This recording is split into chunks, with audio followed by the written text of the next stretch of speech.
Concept of coordination हमने इसको 4 भाग में पढ़ा है। इस कमिंग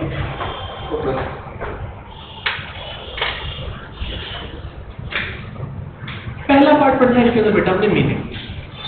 सर पेपर में कोऑर्डिनेशन इंपॉर्टेंट है बेटे, बहुत ज्यादा इंपॉर्टेंट है, बहुत ज्यादा मीन बहुत ज्यादा इंपॉर्टेंट है। सर पेपर में कोई ऐसी चीज होती है जो इंपॉर्टेंट नॉर्मली तक नहीं पढ़ते, कुछ नहीं होता।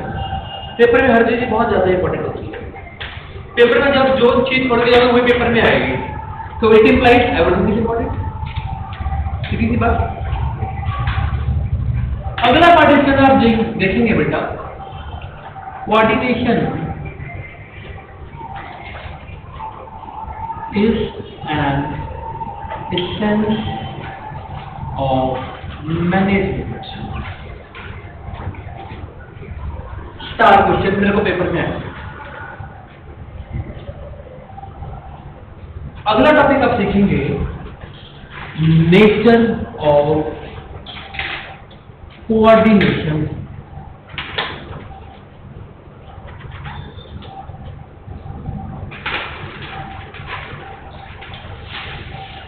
So and the last point is the importance of coordination। बेटा मुझे कब तक ये पार्ट कंप्लीट करवाना है, तो प्लीज स्पीड हो जाना, बिकॉज हम बहुत स्लो चल रहे हैं, मेरे को स्पीड अप होना है।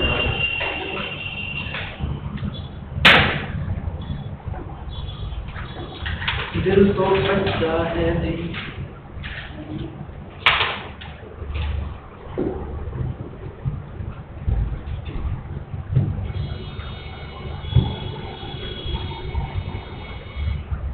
सुनिएगा ध्यान से, एक मिनट वो आ जाए साहब, मैं गल करेंगे इस थल्ले 8वें बजे जवाब बैठ जाए।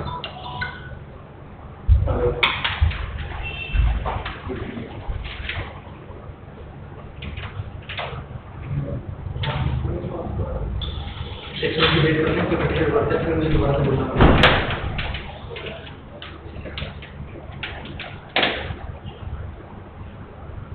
ठीक 5 मिनट पहुंच जाए थोड़ा सब, ताकि हम 5 मिनट की डॉट शुरू कर दिया करें और हमारा 1 मिनट ठीक हो जाएगा। ठीक है ना, आप हमें कोई टाइम वेस्ट करना और आपका रेगुलर बेसिस पे बिजनेस हो, कोई ऑल्टरनेट नहीं, कोई कुछ नहीं, सैटरडे संडे टोटली हो। सीधी बात नो।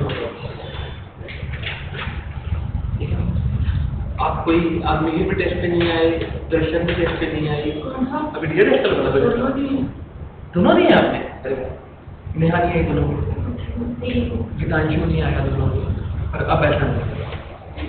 ओके, अब प्लीज रेगुलर हो जाएं। मेरे पास एक दो जन के फोन आए कल परसों कि सर घर पे फोन मत करना, हमारा टेस्ट अच्छा नहीं गया एंड ऑल दैट। बेटा मैं कब तक ऐसे डिले कर लूँगा, ऐसे नहीं हो पाएगा। सीधा पढ़िए सर कल वाले जो इकोनॉमिक्स का टेस्ट बहुत सिंपल है। इकोनॉमिक स्टेबिलिटी का आपने कराया या आपने ऑन वर्ड लिखवाया था टेस्ट? वो डाल दिया मैंने टेस्ट में। सॉरी, मैं अपने भक्तों, मेरी गलती है, ग्रेट मार्किंग हो जाएगी। और हाँ ठीक है, इकोनॉमिक स्टेबिलिटी मेरे माइंड में नहीं था, मैंने नहीं करना। आज करना है ना क्या आज कंप्लीट करेंगे इस चैप्टर को बिल्कुल, और कल से हम लोग नेशनल इनकम जो बड़ा सुंदर बात है, बहुत अच्छा है, उससे अच्छा उसे लेवल है एग्रीगेट डिमांड एग्रीगेट सप्लाई। बस तुम्हारे माइक्रो मैक्रो तुम्हारी बहुत बस उड़ जाएगी, जून तक खत्म हो जाएगी मैक्रो इंजीनियरिंग। बस मैक्स मैक्रो मैं चाहूँ तो बहुत जल्दी खत्म करवा दूँ सिलेबस, अगर मैं अपने यहीं पे आ जाऊँ, पर मुझे उतना जल्दी के लिए करना है, आराम से करते हैं। 15 नवंबर से लड़का के करेंगे आराम से, टेस्ट ले लेके क्वेश्चन आंसर करवा करवा के आराम से तसल्ली करेंगे। क्योंकि तुम्हारे पास क्या महीना नेट इनकम पे लगा लोगे और महीना तुम एग्रीगेट डिमांड पे लगा लोगे, 15 जुलाई तक मैक्सिमम लेवल खत्म हो जाएगा। मैक्रो तो बिल्कुल खत्म हो जाएगी, 15 तक खत्म बिल्कुल उड़ जाएगी। और अब वर्ष तक तो तुम्हारा सिलेबस एंड वाला ही हो जाएगा बस। इंडियन इकोनॉमी में 10 चैप्टर है, 3 सालों में तब तक खत्म करवा भी देते हैं, लिखवा के एक पॉइंट समझा के।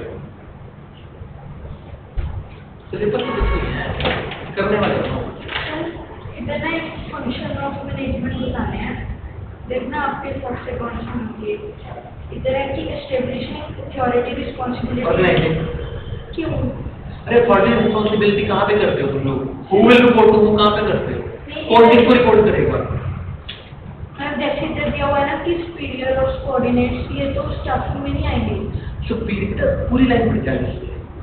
Establishing authority and responsibility relationship between superior and इसका मतलब ये होता है कि कौन सा बंदा किसको रिपोर्ट करेगा, कौन सुपीरियर है, कौन छोटा कौन बड़ा, कहाँ पे करते डिसाइड करते हैं? कौन छोटा कौन बड़ा कहाँ पे डिसाइड करते हैं? ऑर्गेनाइजिंग में।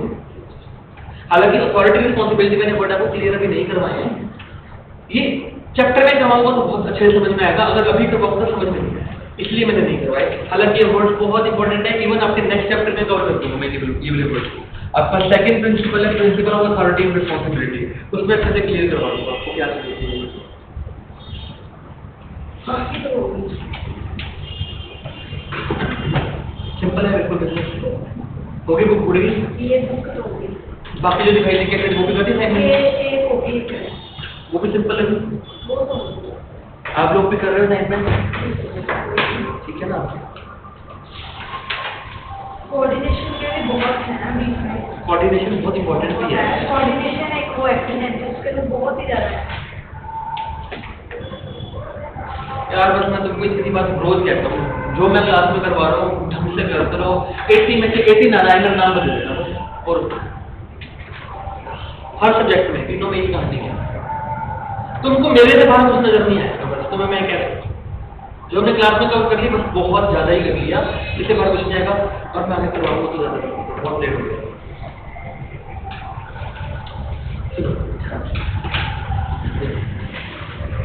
और जो आप ऑर्गेनाइजेशन के अंदर जब काम शुरू करते हो तो सबसे पहले क्या करते हो? प्लानिंग करते हो कि नहीं करते? प्लानिंग में अगर बेटा हाँ प्लानिंग की बात करते हो इकट्ठे बनेंगे, उसके बाद करते हो, उसके बाद करते हो डायरेक्टिंग करते हो, और उसके बाद क्या आता है? कंट्रोल। क्या जब आप ऑर्गेनाइजिंग करते हो तो प्लानिंग के आधार पे करते हो कि जब स्टाफिंग करते हो ऑर्गेनाइजिंग के आधार पे करते हो? ये तो डायरेक्टिंग किस आधार पर? स्टाफिंग के आधार पे करते हो? ये तो तो कहीं ना कहीं आप ध्यान से देखिए, जो अगला फंक्शन किया जा रहा है उसको करने के लिए तुम पिछले फंक्शन में तुमने क्या किया तुम उसको ध्यान में रख रहे हो नहीं रख रहे हो? हाँ जी, is on the way. Status change हुआ कि नहीं हुआ? जो चेक करते हो जोमेटो पे डिलीवरी मंगा तो ये बच्चे का भी कराना चाहिए ना कुछ ना कुछ। बच्चे आप एक ऐप लॉन्च करते हैं, पता चलेगा बच्चे बंद बच्चे का वर्ड लोकेशन सर्चनी शुरू करते हैं। प्लीज हम शांत रहे। पहले एक काम करते हैं, पूरा कॉन्सेप्ट समझाता हूँ, पहले समझते हैं। अपन लाइकों वाले काम होते हैं ना तो ध्यान से देखिए, जब भी हम कोई फंक्शन परफॉर्म कर रहे हैं तो उस फंक्शन को परफॉर्म करने के लिए पिछले फंक्शन को ध्यान में रख रहे हैं। मतलब कि हमने दोनों फंक्शन कोऑर्डिनेट करके चल रहे हैं, दोनों फंक्शन इकट्ठे एक लाइन पर मूव कर रहे हैं, दोनों सिंक्रोनाइजेशन में है। सर कैसे? जैसे आपने ऑर्गेनाइजिंग के अंदर एक प्रोडक्शन डिपार्टमेंट का हेड को अपॉइंट करना है, तो स्टाफिंग के अंदर आप क्या करोगे? जो आपको उस पोजीशन के लिए रिक्वायर्ड है, जैसा एक्सपीरियंस है, जैसी पढ़ाई की, तो वैसा अपॉइंट करोगे। ये तो प्रोडक्शन डिपार्टमेंट की जगह पे किसी चपड़ासी थोड़ी अपॉइंट करोगे। Yes or no? ऐसा तो नहीं होता ना बेटा। तो स्टाफिंग जब आपने की तो आपने ऑर्गेनाइजिंग को ध्यान में रखा कि नहीं रखा? तो आपने क्या हर लेवल पे जितने भी आप फंक्शंस कर रहे हैं, क्या हर जगह पे अपने कोऑर्डिनेशन रखा कि नहीं रखा? Yes or no? Sir planning के वक्त आपने क्या कोऑर्डिनेशन किया होगा? ध्यान रखना इस बात, बड़ा इंपॉर्टेंट पॉइंट है। प्लानिंग का मतलब क्या होता है? तुम एक ऑब्जेक्टिव सेट करते हो, ऑब्जेक्टिव सेट में आप क्या करते हो कि हम लोग इतने यूनिट बनाएंगे साल भर में। Yes or no? मान लो बेटा अब आपने इस सेटअप करना है कि आपने कितने यूनिट बनाने हैं, मान लीजिए, तो बेटा आप सबसे पहले अपने मन में क्या रखोगे? क्या आएगा तुम्हारे मन में कि क्या तुम 1,20,000 यूनिट तभी बना पाओगे जब तुम्हारे पास मशीन होगी जो इतने यूनिट बना सकती होगी। Yes or no? मान लीजिए आपके पास मशीन है जो सिर्फ 80,000 यूनिट बना सकती है, तो जब आप ऑब्जेक्टिव सेट करोगे तो क्या आप ऑब्जेक्टिव सेट कर सकते हैं कि 1,20,000 यूनिट बनाएंगे? Answer is no. आप रख नहीं सकते, तुम्हारे पास कैपेसिटी नहीं है, आप बना ही नहीं सकते। Yes or no? समझ में आया कि Yes, नहीं? sir. तो मतलब प्लानिंग जब आप कर रहे हो, जब आप ऑब्जेक्टिव सेट कर रहे हो, तो ऑब्जेक्टिव सेट करने के लिए सबसे पहले आपने देखा ना कि हमारी कैपेसिटी क्या है, हम कितना काम कर सकते हैं। उस कैपेसिटी को ध्यान में रख के आपने अपना ऑब्जेक्टिव सेट किया, yes or no. Yes, sir. तो प्लानिंग के टाइम पे भी आपने कोऑर्डिनेशन की कि Yes, नहीं? sir. Yes or no. Yes, sir. Yes or no. Yes, sir. Coordination का मतलब होता है एक दिशा में काम करना, इकट्ठे मिलके एक लाइन में काम करना। समझ में आया कि नहीं? Yes, sir. समझ में आया कि नहीं? Yes, sir. पक्का? Yes, sir. Minimum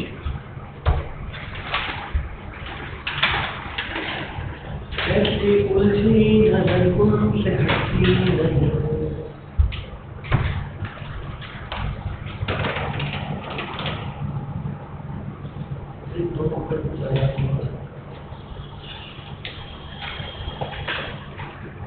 coordination is a force. Point बना के लिखिएगा प्लीज फटाफट से।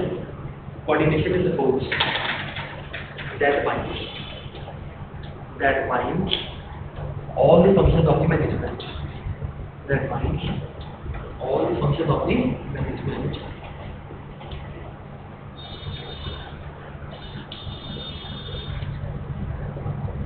क्या ये सारे फंक्शन को बाइंड करके रखता है? Yes or no?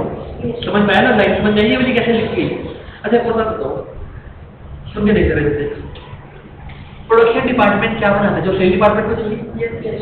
Yes or no? Yes, sir. और परचेज डिपार्टमेंट क्या परचेज करते हो? प्रोडक्शन डिपार्टमेंट को चाहिए, Yes. Yes or no? तो क्या ये भी अपन में सिंक्रोनाइज वे में काम करते हैं, yes or no? Yes, sir. तो लिखिए, it is a common thread, it is a common thread that runs through all the activities that runs through all the activities such as purchase, production, sales, etc.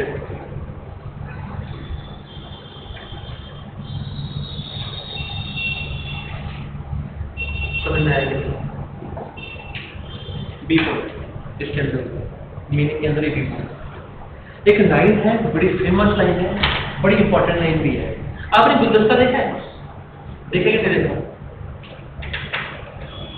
बहुत बार पूछ सकता है, level नहीं पूछने वाला, छोड़ने का भी।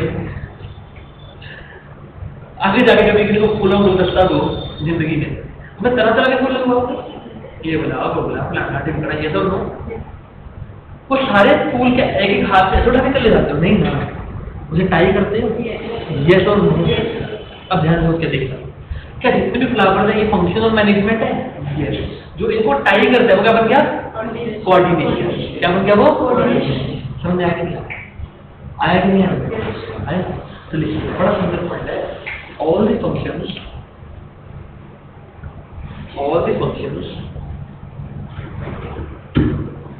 Are flowers. तो क्या लिखा है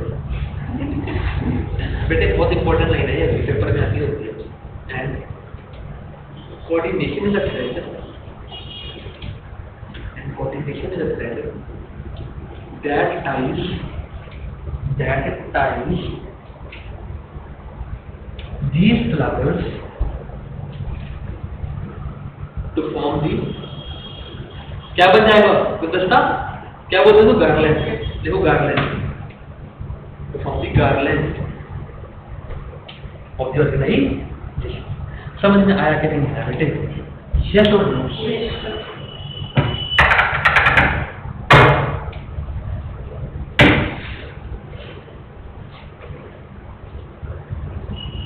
देखो बेटा, मैं अभी हेडिंग हूँ, अब हमारे coordination is a sense of management.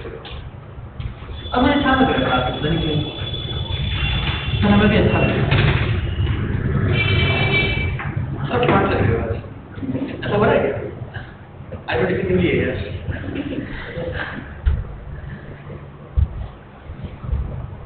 चलो सुनो बेटा, इस सेंस का मतलब क्या है? आपने कभी घर पे बनाई है वो फ्रूट ट्री? उसे पाइनएप्पल सेंस डालते हैं, पाइनएप्पल सेंस डालते हैं उसके अंदर। अगर आपको पता हो, कभी बनाइए कभी फ्रूट ट्री? देखो बेटा, इसेंस का मतलब क्या होता है? इसेंस का मतलब होता है the thing which makes the thing what it is. लिख लीजिए, इसेंस मीन्स, यकीन मानो एक बात, ये परिभाषा मैंने 2009 में पढ़ी थी और मेरे को ये परिभाषा आज तक याद है। डिक्शनरी में मैंने मीनिंग पढ़ा था, इसेंस का मीनिंग क्या होता है। Essence means the thing which makes the thing what it is। मतलब मैनेजमेंट को बनाने वाली चीज क्या है? कोऑर्डिनेशन है। अगर कोऑर्डिनेशन मैनेजमेंट से निकाल दोगे तो मैनेजमेंट ही नहीं रहेगी। समझ में आएगी नहीं? अगर मैनेजमेंट में से कोऑर्डिनेशन का फैक्टर निकाल दोगे तो मैनेजमेंट नहीं रहेगी। लिख लो, अगर मैनेजमेंट से भाविका का क्या मतलब?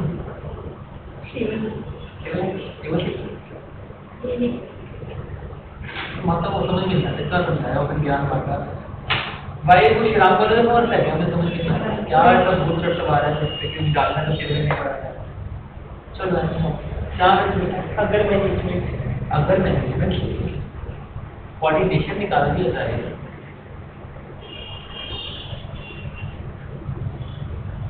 तो मैनेजमेंट नहीं रहेगी।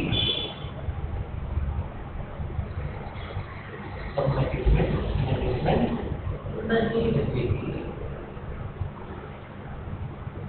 समझ में आया कि नहीं आया? हमने यही पढ़ा। सर अब इस बात को प्रूव करने के लिए क्या बताना पड़ेगा? देखो बेटा, सुनो ध्यान से मेरी बात। हमारे पास 5 ऑप्शन होते हैं मैनेजमेंट के। ऑलमोस्ट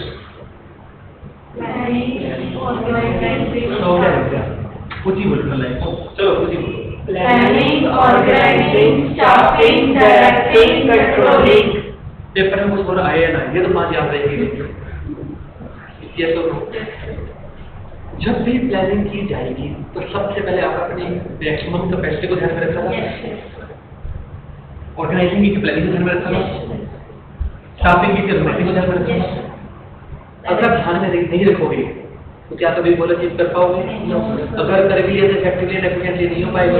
तो मैनेजमेंट का मतलब क्या होता है? Achieving the goal with the aim of effect. वो बोला जो तुम्हारा लाइन इफेक्टिवली एंड एफिशिएंटली बना, ठीक है ना? ज्यादा नहीं है। What is the helpful definition of management? Management is the art of getting the work done with the achieving the goal. Yes sir, याद है कि बेटा हर फंक्शन के अंदर आपको ऑर्डिनेशन लेके आना पड़ेगा। Yes or no? Yes or no? एक बात समझ जाओ। अब तुम ये बोल सकते हो कि हर फंक्शन के ऊपर कोऑर्डिनेशन की रिक्वायरमेंट होती है। Yes or no? Yes or no? अगर नहीं होगी तो पैदा नहीं होगा, मैनेजमेंट नहीं रहेगी। Yes or no?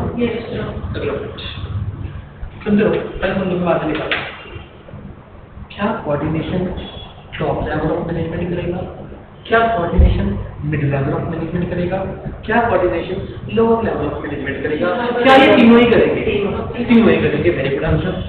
जो बड़ा है, जो पापा है, जो दादा है, दादा है top level of management, chairman, director, CEO, CFO, COO, ज्यादा है, वो पूरे की पूरी ऑर्गेनाइजेशन को कोऑर्डिनेट करेंगे।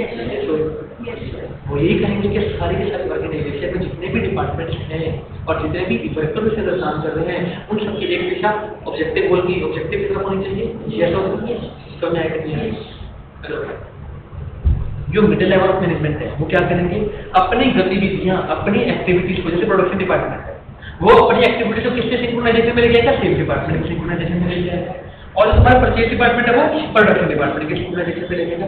यानी कि मिडिल लेवल ऑफ मैनेजमेंट को भी क्या करना पड़ेगा? अपने दूसरे डिपार्टमेंट के साथ कोऑर्डिनेशन में काम करना पड़ेगा। सही बात बनेगी? Yes or no? Yes or no?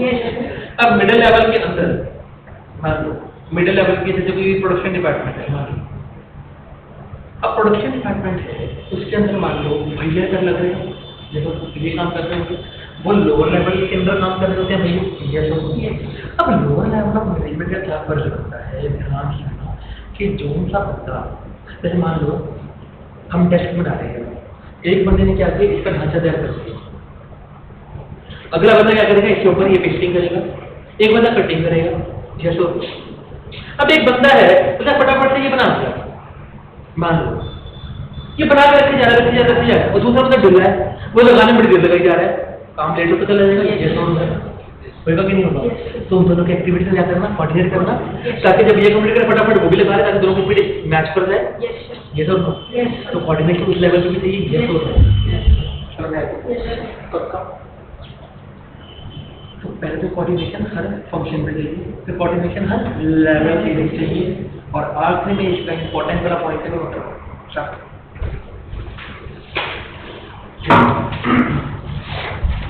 Coordination. Management का मुख्य कारण कोऑर्डिनेशन, मुख्य कारण नहीं हुआ, जो मैनेजमेंट का रिजल्ट निकल के आएगा वो कोऑर्डिनेशन से ही निकल के आएगा, समझ आया ना?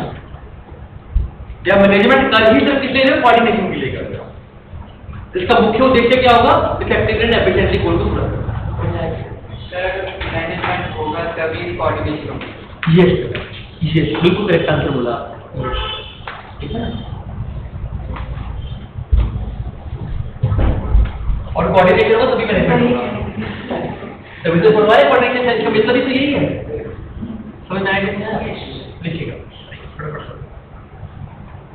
पहला पॉइंट लिखिएगा, कोऑर्डिनेशन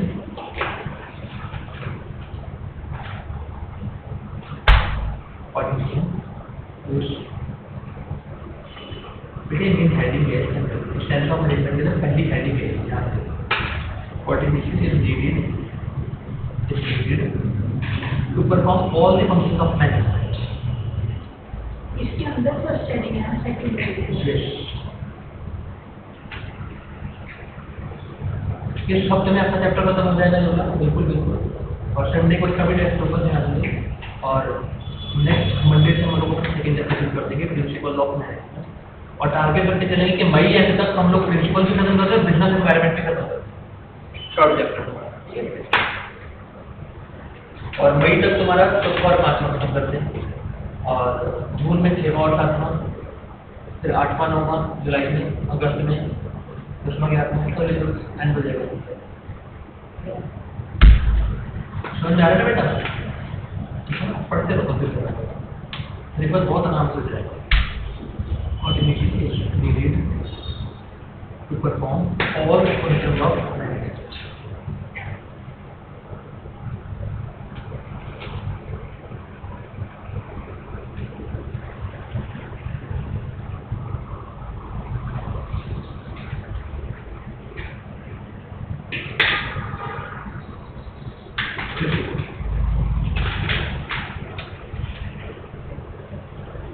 First one, mission लिखिएगा, जिसके अंदर प्लान है। While making the plans,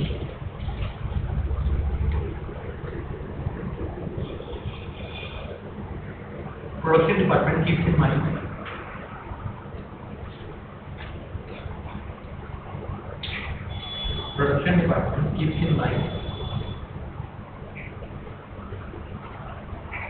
production capacity of the machine.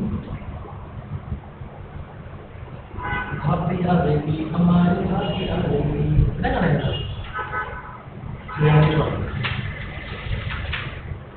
बड़ा सही, स्पीकर बदलाएंगे, ठीक है? शाम को ज़्यादा टाइम, बड़ा सही गाना है।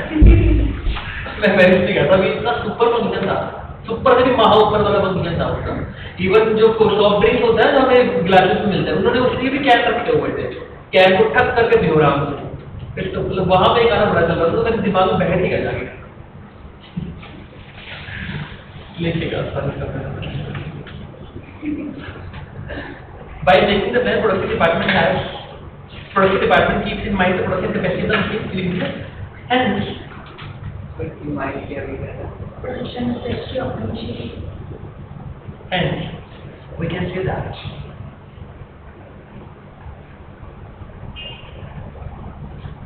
ये मैंने लिख दिया, hence we can say that. hence we can say that coordination begins at the planning stage. Yes or no?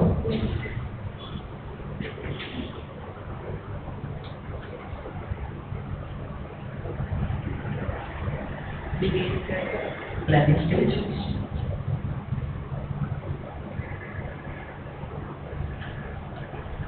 B point. Based on these plans,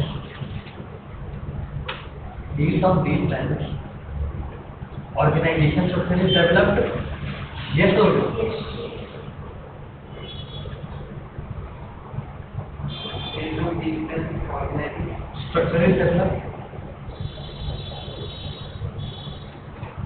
अब ऑर्गेनाइजिंग स्ट्रक्चर का मीनिंग बताना क्या होता है?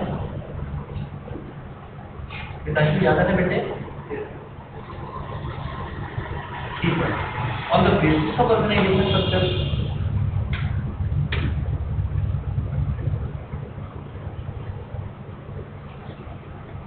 staff is selected. इसको समझ में नहीं आ रहा तो बेटे मुझे जाने दो। D point.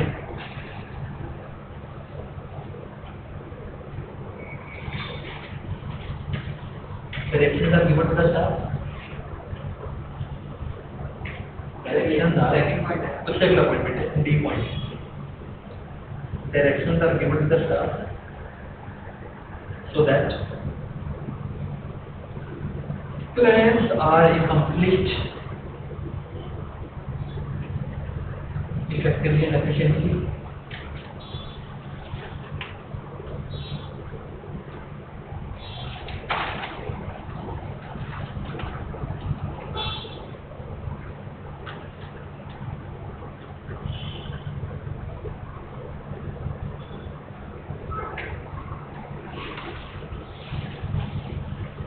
And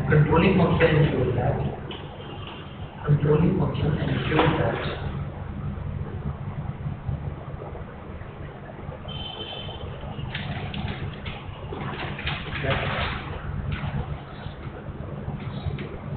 there is no mismatch between the किसमें mismatch होता था ना? जो पिक्चर और प्लान मुझे पता था क्या सही है ऐसे पहले भी दो बार ये वर्ड बोला है there is no mismatch between the actual performance and the planned performance like कौन सा टेस्ट सिंपल लगा ना हो गया सारी चीजें आगे वाला पेज ही संरचना पूरी कीजिए वाले क्वेश्चन में आगे रखिएगा। उसमें मैंने पता क्या लिखा है कि मतलब इसकी बैलेंस शीट नहीं बनाएंगे, सिर्फ सरप्लस ही आएगा उसमें, क्योंकि इनकम एंड एक्सपेंडिचर में सिर्फ रेवेन्यू आइटम्स आती हैं और जो रिसिप्ट एंड पेमेंट है उसमें मतलब दोनों आ जाती हैं। बैलेंस शीट में सिर्फ सरप्लस ही आएगा। आगे लिखिएगा। अब अगला ये मतलब डिफेंस के अंदर सेकंड हेड है coordination is required at all the levels of the management.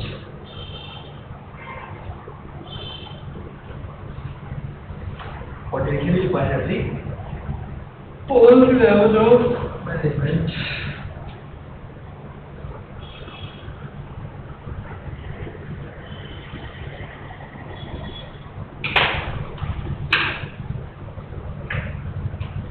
Top level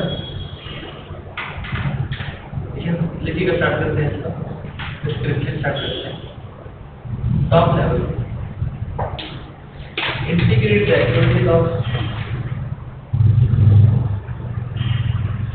entire organisation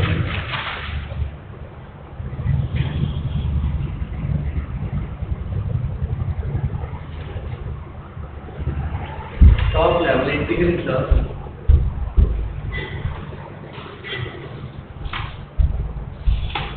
activities of entire organization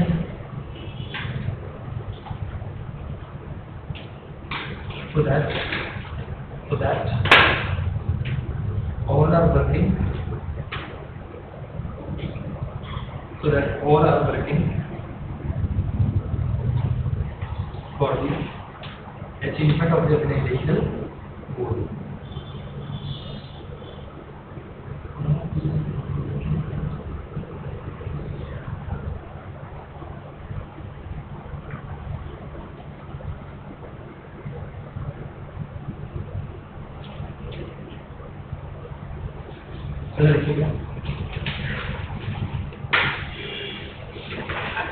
middle level manager क्या करेगा? अपनी एक्टिविटीज को दूसरी डिपार्टमेंट के अंदर सिंक्रोनाइज करवाएगा। ठीक है ना, लिखो middle level management, middle level management integrate the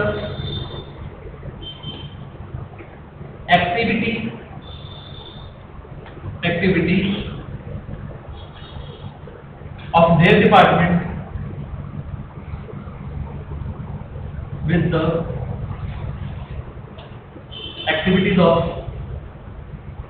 other department. For example, The activities of other department, for example, production department will produce those goods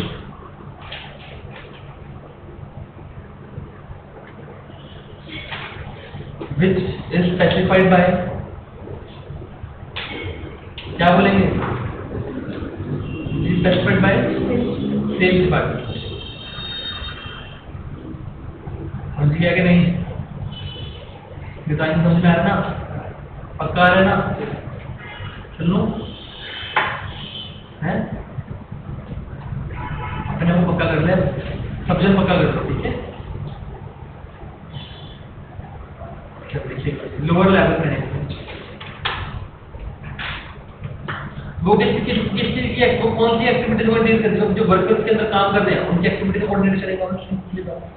देखो lower level management coordinate the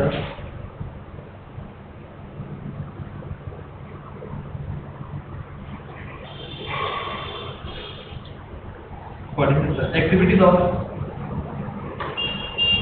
workers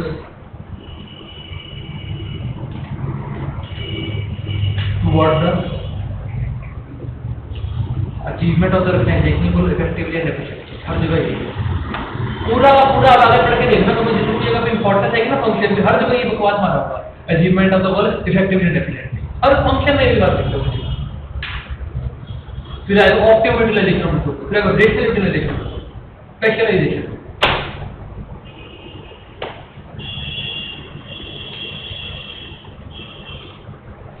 समझ में आया कि नहीं आया? पक्का है? हम क्या कर रहे हैं, हम ये इसलिए जान रहे हैं बेटा, हम ये बात को सिद्ध करना चाहते हैं कि अगर कोऑर्डिनेशन मैनेजमेंट से निकाल दी जाए तो मैनेजमेंट नहीं होती। अब इस बात को सिद्ध करने के लिए 2 पॉइंट लग चुके हैं। पहला कि हर फंक्शन पे चाहिए और हर लेवल पे भी चाहिए। अब हम अगला पॉइंट करते हैं, लिखेगा थर्ड पॉइंट है ये इसके अंदर। वैसे आपका ये एक अलग सी हेडिंग भी है, पर मैं थर्ड पॉइंट से कवर करवा रहा हूँ, ठीक है? देखिएगा इंपॉर्टेंस ऑफ द कोऑर्डिनेशन।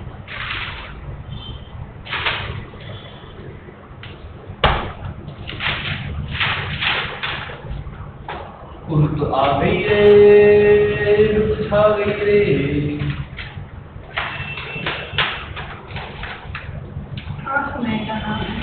तो आ गई रे, छा गई। और बोले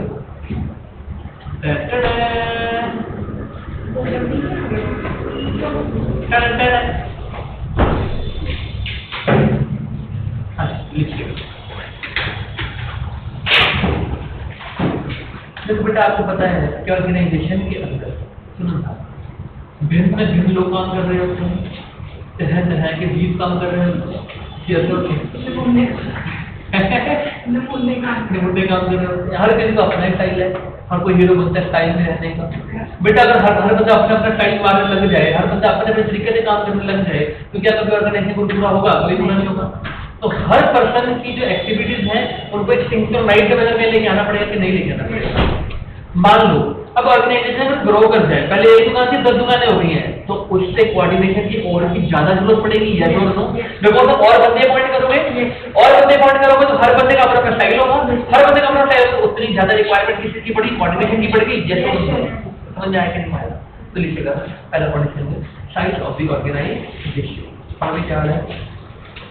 तो ये हेडिंग है point. Yes, this is the heading. Importance of the coordination पहले थर्ड पॉइंट आपका एग्जाम का, लेकिन आपकी मेन हेडिंग की ध्यान देना, ठीक है ना? एक ही इसमें मैं करवा रहा हूँ।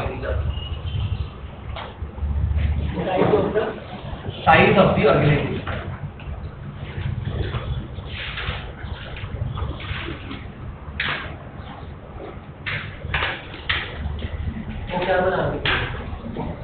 नाम क्या था उसका?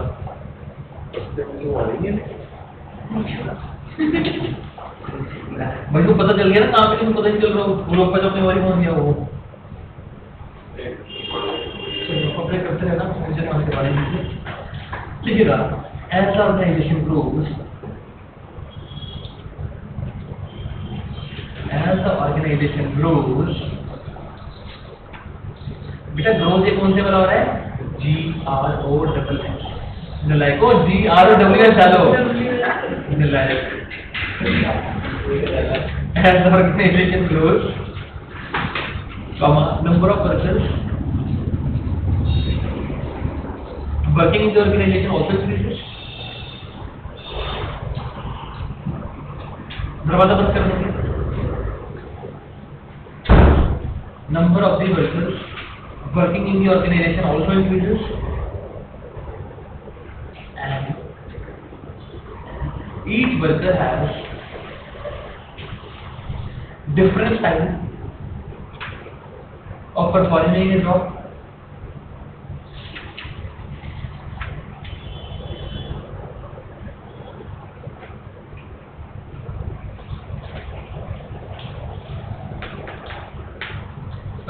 Hence, with the growth of an organization,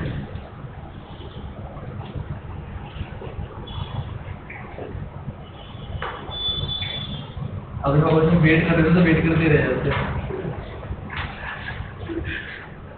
हमारे कॉलेज में खत्म होने वाला हो गया, एक हेडिंग रहेगी इसके बाद 10 खत्म हो जाएगा। Hence, with the growth of the organization, there is a more need of synchronization।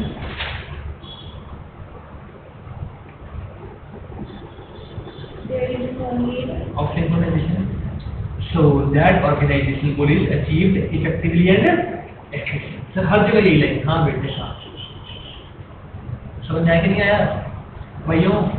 Sir वो जो वर्ड बोला उसके सेकंड बताना। किसका बेटा? नीड ऑफ सिंक्रोनाइजेशन, SYN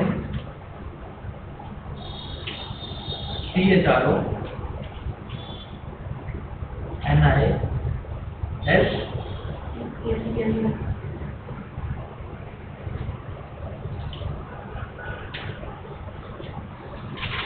लिख दिया भाई? हाँ सर लिख दिया। Second functional differentiation.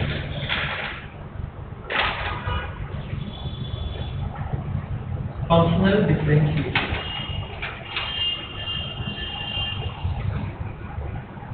अब बात समझिए। आपको पता होता है भाई ऑर्गेनाइजेशन के अंदर कभी एक डिपार्टमेंट नहीं होता, बहुत से डिपार्टमेंट होते हैं, sales, purchase, finance, production, purchase, जो भी बहुत सारे होंगे डिपार्टमेंट। तो हर डिपार्टमेंट अपने अपने ऑब्जेक्टिव को ध्यान में रखे। जैसे मैंने आपको पहले दिन बताया था कि अगर प्रोडक्शन वाला डिपार्टमेंट का मैनेजर है, वो करे प्रोडक्शन बढ़ाई चल, प्रोडक्शन का बोनस मिलेगा, लेकिन सेल्स डिपार्टमेंट करे सेल होने दी भी मत कर, तू ऐसे मत कर, पंगा ना ले।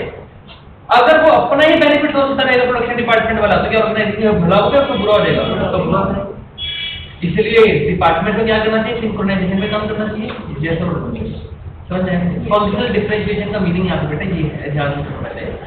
फंक्शनल डिफरेंशिएशन का मीनिंग होता है बेटा जब लोग क्या करते हैं, एक ही तरह की एक्टिविटीज को एक पर्टिकुलर हेडिंग के अंदर डाल देते हैं ना, तो क्या बोलते हैं? डिपार्टमेंटलाइजेशन। याद आ रहा है? जैसे परचेज से रिलेटेड सारी की सारी एक्टिविटीज हमने एक हेडिंग में डाल दी, एक डिपार्टमेंट में डाल दी, उसका मीनिंग क्या हो गया? तुम्हारे परचेज डिपार्टमेंट करके बना दिया। इसे क्या बोलते हैं? Functional differentiation. समझ आया कि नहीं आया? समझ आया?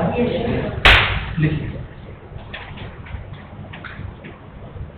All the activities of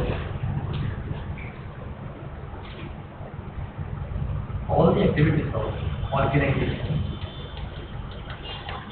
is divided into various departments। हमारा एक शब्द होता है क्या बोलता? various various कमाल के बंदे होते हैं। All the activities of the organization is divided into various departments, and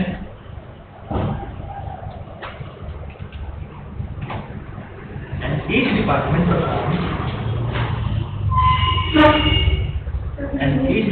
performs fully guys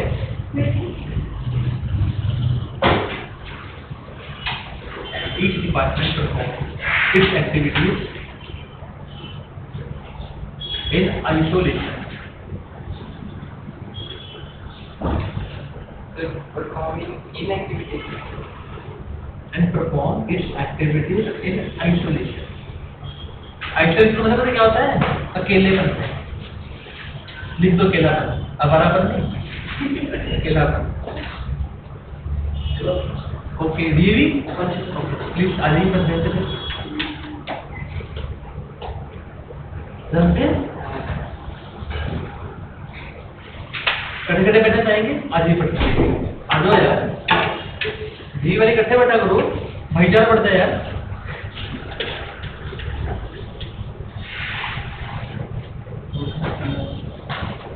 ध्यान रखिए। क्या लिखा है? Activity in isolation. Isolation and wants to accomplish departmental objectives.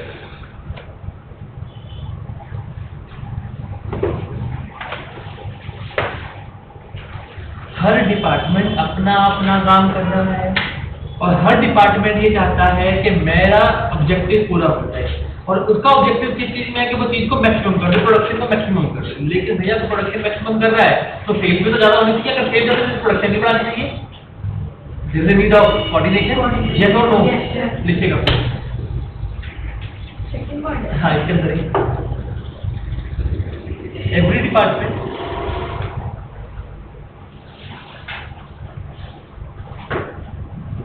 every department must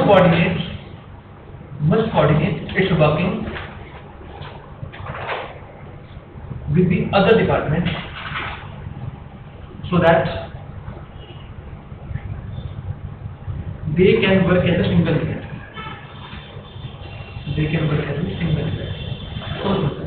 इसका एग्जाम्पल कौन सा लिखेंगे यार? जो मैंने अभी बोला एग्जाम्पल वो लिख दो ना। हाँ जी, हाँ, प्रोडक्शन से वाला एग्जाम्पल लिख के आना पड़ता है, तो लिखो ही ना हो, ऐसा नहीं होना चाहिए। प्लीज लिख के। एंड नेक्स्ट पॉइंट,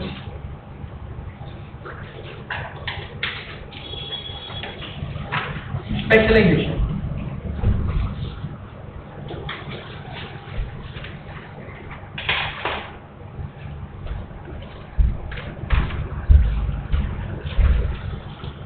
आप लोगों को पता है आज का जमाना एक्सपर्टीज का है। आज का जमाना किस चीज का है? एक्सपर्टीज का है। मोबाइल मैन्युफैक्चरिंग यूनिट है। Manufacturing unit. एप्पल के फोन होते हैं ना, ये लोग ऑरेंज के फोन बनाते हैं। किसके फोन बनाते हैं? ऑरेंज के फोन बनाते हैं। मान लो वो आईफोन है, ये ओ फोन है। क्या नाम है इसका? ओ। इसके अंदर दो डिपार्टमेंट हैं। एक आपका आता है प्रोडक्शन डिपार्टमेंट, एक आता है सेल्स डिपार्टमेंट। इन लोगों ने इस डिपार्टमेंट पे भी और इस डिपार्टमेंट में भी एक एक एक्सपर्ट पक्का इन्होंने अपॉइंट करके रखा होगा। एक्सपर्ट जिसको प्रोडक्शन की पूरा ज्ञान ध्यान हो और इसका एक्सपर्ट जिसको सेल्स मार्केटिंग का पूरा ज्ञान ध्यान हो। इन्होंने एक फोन निकालना है OZ, जैसे i10 है, ये OZ एक फोन निकालना चाहते हैं। अब ये कह रहा है कि नहीं जी नहीं, इसके अंदर तो ये भी X नाम की टेक्नोलॉजी इस्तेमाल करो।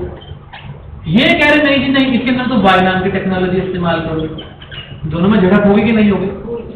एक्सपोर्ट तो वैसे बड़े हीरो बनते हैं, हमको ज्यादा पता है।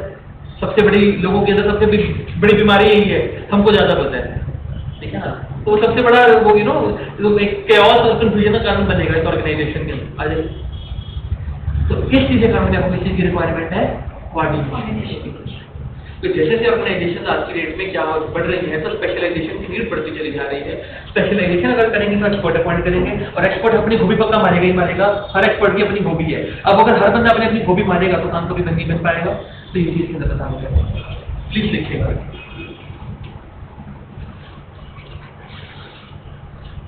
बस 2 मिनट करते हैं अपना क्वेश्चन। आज के बाद एक हेडिंग बचा, कल कोऑर्डिनेशन खत्म बेटा आपका और कल फंक्शन करवाएंगे और कल परसों तरसों तक चैप्टर हमारा बिल्कुल फिनिश हो जाएगा विद केस स्टडीज।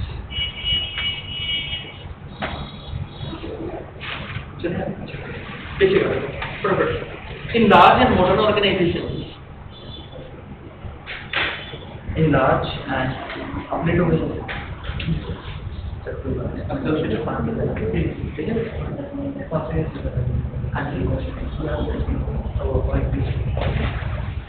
क्या नाम है आपका?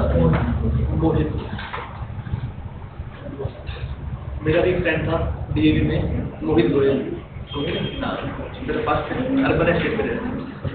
लिखिएगा, in large and modern organisation high degree of specialisation,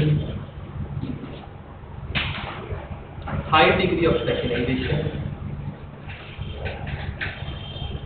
आपको पता है बेटा आजकल एक्सपर्ट्स का ही जमाना है, सिखगढ़ के पास कोई जाकर राजी नहीं है, ऐसा रहता है ना। High degree of specialization is a key feature,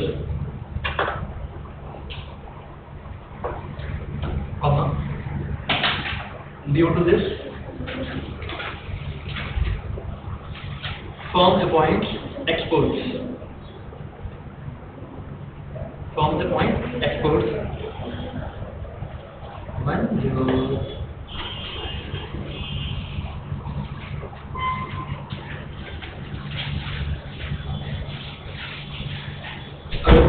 Experts always think that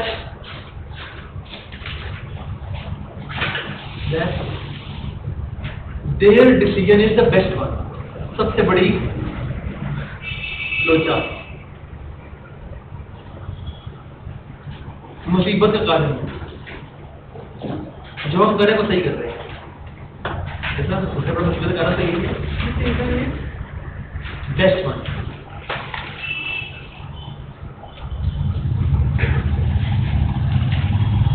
Now there are, अगला point, now there are many experts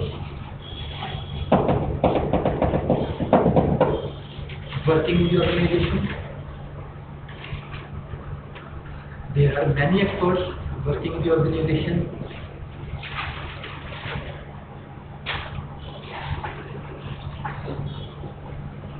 And if each expert thinks that,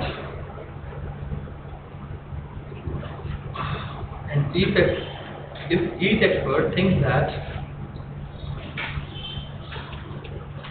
he is the best,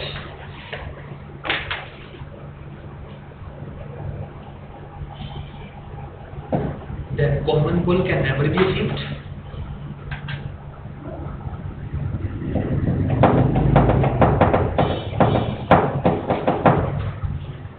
Hence,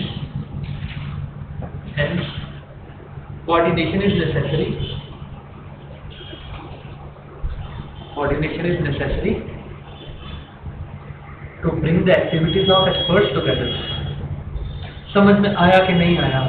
आज पीछे वाले समय भी आ जाओगे अब तो नहीं बेटे कान खोल रहे पर इकोनॉमिक कैटेगरी खुल जाएगी।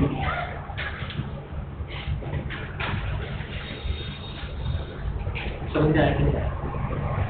Let us conclude. हमने पहला क्या सीखा? Meaning of the coordination. Coordination क्या होता है? जैसे आप किसी गुलदस्ता देते हैं तो गुलदस्ते में आप उसके अंदर बहुत सारे फ्लावर होते हैं, तो फ्लावर ऐसे उठा कर ले जाते हैं, उसको टाई करके प्रॉपर्ली लेके जाते हैं। ठीक इसी प्रकार से मैनेजमेंट के फंक्शन उन्हीं फ्लावर्स की तरह हो गई। जब आप उनको इकट्ठा कर देते हो तो उसे क्या बोल देते हैं? कोऑर्डिनेशन। जो थ्रेड है जो बाइंड कर रहा है सबको बराबरी में, वो क्या हो गया? कोऑर्डिनेशन हो गया। सिंपल सा बात है। उसके बाद मैंने आपको लिखा कोऑर्डिनेशन ऐसा sense of management her function पे चाहिए, हर लेवल पे चाहिए, और उसकी इंपॉर्टेंस सीखा। इंपॉर्टेंस में मैंने क्या सिखाया? सबसे पहला पॉइंट किसने है? ग्रोथ ऑफ द ऑर्गेनाइजेशन, मतलब साइज। उसके बाद मैंने क्या है?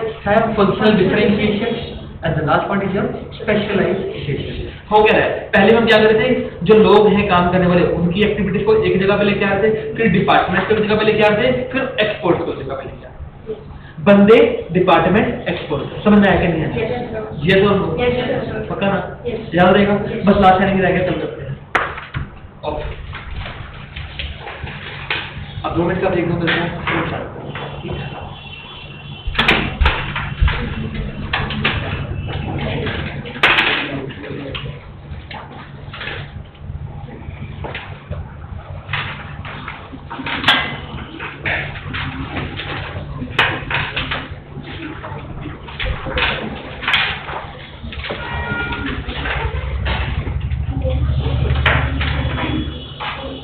शिवप्रीत, नेहा के साथ आ जाओ।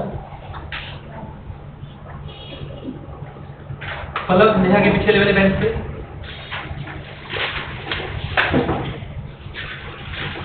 तमन्ना पलक के साथ।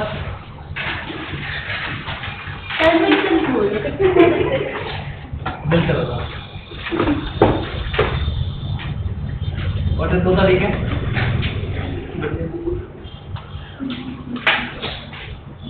अभी कौन कौन मीटिंग के साथ है? नीरज, वंदना और जेसिका और हो गया।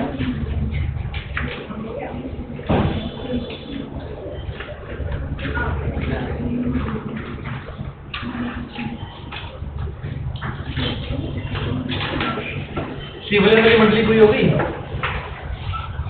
आ जाइए बेटा। हेलो सर,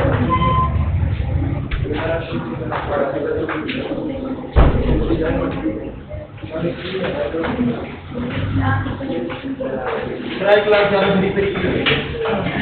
भगवान की कृपा हो गई है। भगवान को तरस आ गया अपने बच्चे पे कि छपड़ा दो और बच्चे जाओ इसके पास। कभी एक बच्चा भेज दिए। हाँ, दो बढ़िया, एक बड़ा सब पर बैठा है। सर आपको और पेन लेने पड़े, सर दूसरे और पेन लेने पड़े। Thank you so much.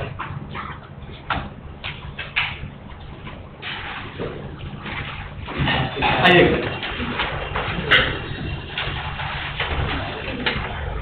हम लोग क्या सीख रहे थे उसे? Consequence of the fiscal budget लिखिएगा, स्टार्ट करते हैं। जो न्यू जन आए हैं, सर आपने चीटिंग नहीं मारा, इकोनॉमिक स्टेबिलिटी डाल दिया। हाँ, अब आगे ऑन होल्ड लिखा है तो मैं उससे नंबर अभी नहीं करता। सीबीएसई से गलती हो जाए तो मैं क्या चीज तुम्हारा सीबीएसई से गलतियां करता है। फिर मैंने एक लाइन लिखी, मेरे को एक मार्क्स मिलता है। मैंने भी किया है, मैंने दो और तीन सिक्स स्टार वाले बैठे हैं। मैंने दो तीन लाइन लिखी हैं। चलिए एक मार्क्स दो सभी को। मैंने एक लाइन भी जैसा मेरे बच्चे निकल के वैसे ही होगा, जो होगा मेरे आता। फिर वो कहते हैं चलो ले लो। देखो बेटा, आत्मा की पुकार भी चीज होती है।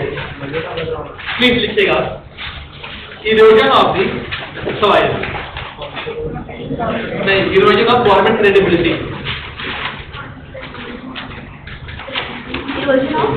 गवर्नमेंट क्रेडिबिलिटी बस यार, आज शब्द खत्म कर देंगे, बस जो मर्जी हो जाए, बस यार बस। कॉन्सिक्वेंसेस ऑफ फिस्कल डेफिसिट, मैंने एक मिनट आपको होल्ड पे रखा था। इरोजन ऑफ गवर्नमेंट क्रेडिबिलिटी, पांचवी हेडिंग है लाइफ को, इरोजन ऑफ क्रेडिबिलिटी।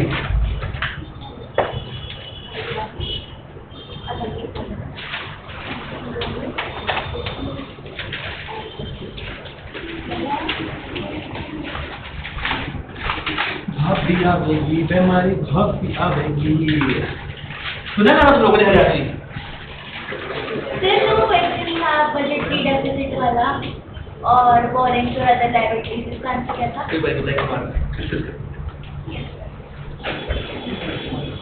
हाँ जी भाई साहब, मेरे प्यारे बच्चों,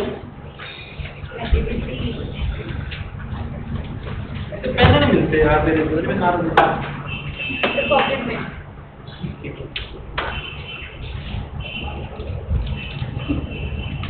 हाँ जी, इस कॉन्सेप्ट पे illusion of soil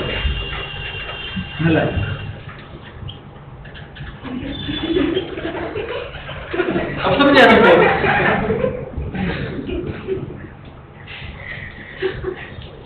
credit erosion of government credit. एक बात बताओ, एक बंदा है, वो तुमसे हर वक्त उधार मांगे जा रहा है, उसके उधार वो तुमसे भी मांगता है, रामू से मांगता है, शामू से मांगता है, फलाने से मांगता है, वो उधार ही मांगता जा रहा है। तो तुम्हारे मन में क्या आएगा? इंसान भूखा न है, ये कुछ कमाता है नहीं, बस पैसे लोगों को उधार के लिए जा रहे हैं, ये तो नो, ये तुम्हारे मन पे आएगा, ये तो नो। तुम्हारे मन में एक टाइम पे ऐसा आना शुरू हो जाएगा कि भाई साहब सही टाइम पे से पैसे निकलवा लो, जो दिए हो वो भी नहीं मिल रहे। होगा कि नहीं होगा? होगा कि नहीं होगा? तो क्या अभी सेम टू सेम सिचुएशन किसी होती है, भारत की सरकार के साथ भी सेम सिचुएशन आती है। मान लो बेटा सरकार है, फिस्कल डेफिसिट में जी रही है, बोरोइंग करना पड़ेगा, ये सोच लो। जब बोरोइंग करेगा तो उसकी जो क्रेडिट रेटिंग है, मतलब जो उसकी इमेज है इन्वेस्टर्स के माइंड में, वो खराब होती चली जाएगी। उसकी छवि पे दाग लगने शुरू हो जाएंगे, उसकी चुनरी पे दाग लग जाएगा। लाकर चुनरी पे दाग को छुपाऊं कैसे? ऐसा होगा कि नहीं होगा? होगा ना, पक्का होगा ना। चलो गाना सुनाएंगे लोग, कैसे बड़ा सुंदर गाना सुना गाना है, मन्ना डे का गाना है ये पुराना। और कनरिया आत्मा मोरी, चलो तो ऐसा होगा ये तो। और जिन जन ने पैसे इन्वेस्ट करके रखा होगा, जिन जन ने ब्याज पे कर्जा दे रखा होगा भारत सरकार को, वो कहेंगे पैसा हमारा वापस करो, ये तो। जो ग्लोबल इन्वेस्टर्स हैं, मान लो अमेरिका से लोगों ने पैसा भारत के अंदर इन्वेस्ट करके रखा हुआ है, तो पैसा बाहर मांगेंगे, हमको पैसा वापस करो वापस करो। ऐसा होगा कि नहीं होगा? होगा। अब सरकार को उनको डॉलर देने पड़ेंगे, यस और नो? डॉलर की डिमांड बढ़ेगी, यस और नो? पक्का? डॉलर की डिमांड बढ़ेगी तो फॉरेन एक्सचेंज रेट बढ़ेगा, यस और नो? जो नए आए हैं प्लीज अपने दिल को थाम कर बैठे, ऐसा मत समझे हमें समझ भी नहीं आ रहा कुछ, वो आएगा भी नहीं। बस आज का दिन है बेटा, कल से हम नया टॉपिक शुरू करेंगे तो आपको बिल्कुल फटाक से समझ में आएगा कि क्या हो रहा है। तो जब एक्सचेंज रेट बढ़ेगा, हाँ जी प्यारे बच्चों हाथ खड़ा करके बताइए उसे क्या क्या होगा? जब फॉरेन एक्सचेंज रेट बढ़ जाता है, हाँ जी तमन्ना, डिमांड कम हो जाएगी। डिमांड बढ़ी हुई है मेरी बेटी, डिमांड कम कर रही है, डिमांड तो बढ़ी हुई है। डिमांड बढ़ने से तुम्हारा क्या हो गया? उसका प्राइस बढ़ गया। तो प्राइस बढ़ने से क्या क्या होता है? जब आपके फॉरेन एक्सचेंज डॉलर बताइए क्या होता है? उससे क्या होगा? कौन तो पता ही है। अच्छा उससे क्या होगा? क्या कहते हैं, एक सेकंड बता रही हूँ। आराम से घबरा क्यों रही हो यार, कोई टेंशन थोड़ी है। तुम कहते थोड़ी मैंने हाथ में कोई डंडा उड़ा के खड़ा हूं मैं, ऐसा थोड़ी हो रहा है। बताओ क्या होगा? फॉरेन एक्सचेंज रेट बढ़ जाए, यानी कि पहले $1 50 का, $1 60 का हो गया, तो उसे क्या इम्पैक्ट होगा? सबसे पहले इम्पैक्ट किसके पड़ता है? इंपोर्ट पे पड़ेगा। इंपोर्ट बता रहे बेटा ऐसे सोच लिया कि अगर $1 की चीज पहले मंगाने से 50 की मंगा दे, जब 60 देने पड़ेंगे तो डॉलर महंगा होगा कि नहीं? पर इंपोर्ट महंगा हो गया ना, अब तुम बाहर से नहीं खरीद पाओगे। बाहर से मान लो कुछ इंपॉर्टेंट रॉ मटेरियल है, अब वो नहीं परचेज कर पाओगे, महंगा हो गया। अगर वो नहीं परचेज करोगे तो तुम्हारी डोमेस्टिक इकोनॉमी ग्रो नहीं करेगी। देखो फिस्कल डेफिसिट से होने से कहां हो गया, क्या से क्या हो गया, बेवफा हो गया। मैं नहीं होता, कब नहीं होता यार। अच्छा समझ में आया कि नहीं आया? पॉइंट क्लियर हो सारे? कोई एक जन और जो मुझे पूरा क्लियर करके बताइए फिर से कि सबने कैसे कैसे समझाया, तो चलो इकट्ठे करते हैं। हाई फिस्कल डेफिसिट से क्या होगा? बोरोइंग ज्यादा हो जाएगी। बोरोइंग ज्यादा होने से क्या होगा? क्रेडिट रेटिंग घट जाएगी, yes or no? Credit rating घटने से क्या होगा? लोग तुमको पैसा नहीं देंगे और जिन्होंने दिया वो वापस मांगेंगे, विड्रॉ करेंगे। जब वो पैसा विड्रॉ करेंगे तो डॉलर के रूप में पैसा वापस मांगेंगे। जब डॉलर के रूप में पैसा वापस मांगेंगे तो तुम्हारी डिमांड को धक्का लगेगा, इंक्रीज होगा डिमांड। फिर डिमांड तो इंक्रीज होगा। बताइए जब पेमेंट करनी है तो नालायक जब पेमेंट करेगा तो फॉरेन एक्सचेंज में पेमेंट करेगा। लेने के लिए भी तो फॉरेन एक्सचेंज तुम्हारे घर पे आया था, देने के लिए तो फॉरेन एक्सचेंज में पेमेंट करेगा। सर फॉरेन एक्सचेंज को पे करना है तो बेटे पहले खरीद के पे करोगे। मैंने क्या बताया, जब कंट्री से बाहर जाता है तो डिमांड बनती है। कंफ्यूज तो नहीं हो रहे? अगर हो रहे हो तो का पार्ट ठीक है ना। तो अब क्या कहाँ पहुंच गए थे हम लोग? दाम। अच्छा डिमांड बढ़ गई, डिमांड बढ़ने से दाम बढ़ गया, दाम बढ़ने से इंपोर्ट का प्राइस बढ़ गया, इंपोर्ट का प्राइस बढ़ने से जो इसेंशियल कमोडिटी से हम नहीं ले पाएंगे, इसेंशियल नहीं ले पाएंगे तो इकोनॉमिक ग्रोथ नहीं होगी तो मर गए। फिस्कल डेफिसिट हो गया कल्याण। देख लो कितना गंदा है फिस्कल डेफिसिट। ठीक है फिस्कल डेफिसिट अभी ना छी लिख जरूर आगे, ठीक है ना? आगे स्टार्ट करते, लिखिएगा प्लीज। अच्छा बैठ जाओ, फंस गए हो आप भी वैसे। क्या हो गया? दिखेगा मतलब अच्छा काम करें, गंदा काम ना करें। अब तेरी कॉपी कहाँ भाई? ये कॉपी है मैंने भी करना गंदा। हाँ याद रहेंगे प्लीज, लिखेगा। High physical deficit means high borrowing,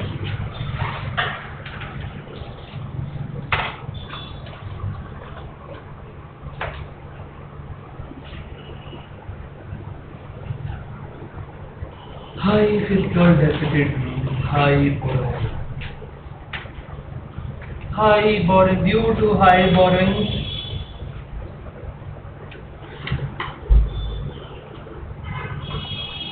credit rating of the country,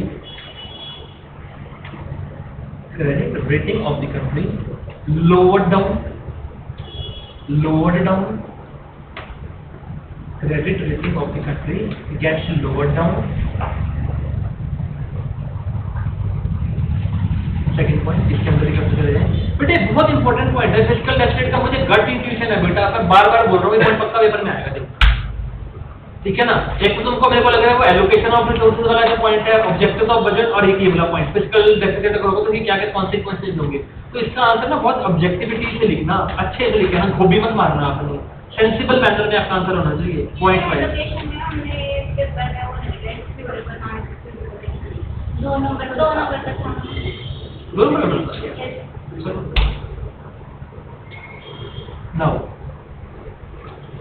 now another view. Now the global investors will start withdrawing their money,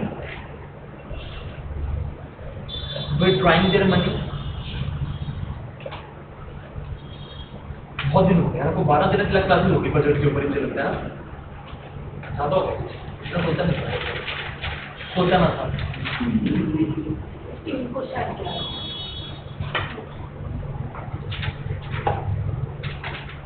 And hence, in order to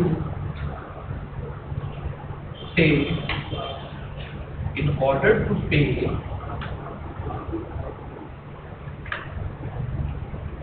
the global investors, foreign currency is required.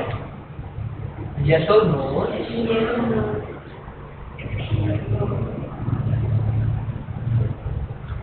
Foreign currency is required. अगला point. It will lead to an increase in the demand of the foreign currency. समझी गया कि नहीं समझी गया? It will lead to a increase in the demand.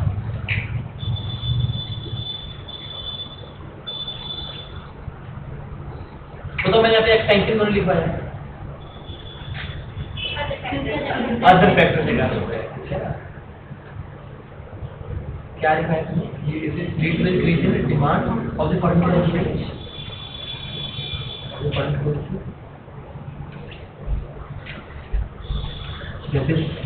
Depreciation of domestic currency. आपको ये बदल करोगे एप्रिसिएशन लिखना तो लिख ले बेटा, एप्रिसिएशन ऑफ फॉरेन करेंसी का मतलब ये होता है कि डेप्रिसिएशन ऑफ डोमेस्टिक करेंसी। पता है मैंने क्या बोला था? ठीक है अच्छी बात है। अच्छा दाम बढ़ चुका है तो दाम बढ़ने से क्या होगा, इम्पोर्ट महंगा हो जाएगा। अब ये तो समझ में आने लायक कि ये भी समझ में नहीं आ रहा कि इम्पोर्ट कैसे बढ़ जाएगा, क्या महंगा हो जाएगा लायक हो पक्का ना।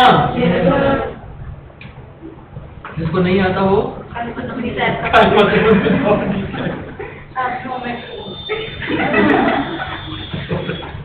ऐसा तो बता दियो आपको। फिल्म भी देखते हैं वापस आ जाते फीलिंग मतलब वापस कर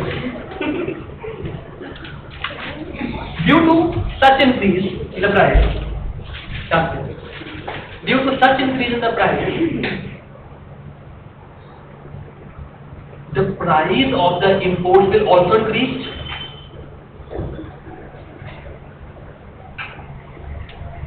the price of the import will also increase.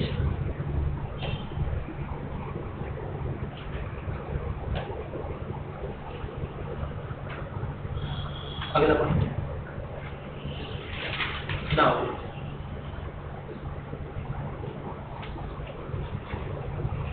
essential goods cannot be imported.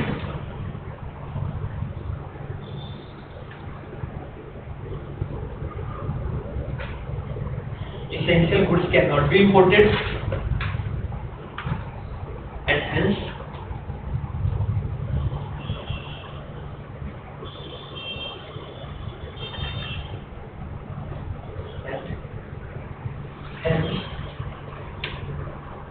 there is a decrease in the GDP. समझ में आया है कि नहीं आया है? पहले तो इस बात का मुझे बताइए। समझना समझ आया ना बेटा?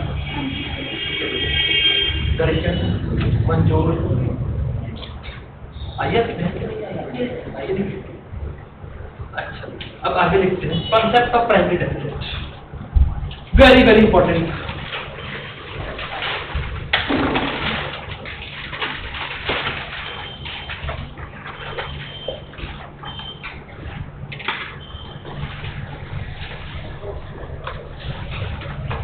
सबसे पहले समझा दो मेरे को, ठीक है? समझ दो कैसे। एक गल दसो, एक गल दसो, बोलो बोल दी। अच्छा एक गल दसो, सारे इकट्ठे बोलो। अच्छा 1 2 3, एक गल दसो, ऐसे पूछो ना जी। एक गल दसो, क्रैक यार। अरे हाथ भी लिया करो।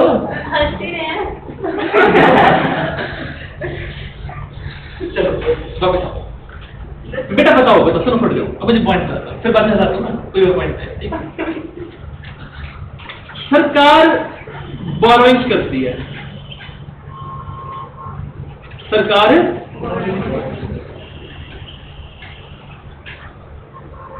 कहाँ है? क्यों क्यों करती है बोरिंग, बताइए। डेफिसिट क्यों होता है? एक्सपेंडिचर ज्यादा होता है। रिसीट कौन सी वाली? बोरिंग। तो हर खर्चा ज्यादा है इनकम से। घर पे आमदन घट है और खर्चा ज्यादा है। आमदनी खर्चा वो क्या मूवी है? खर्चा ज्यादा कर रहे हैं, आमदनी कम आ रही है, ध्यान देंगे।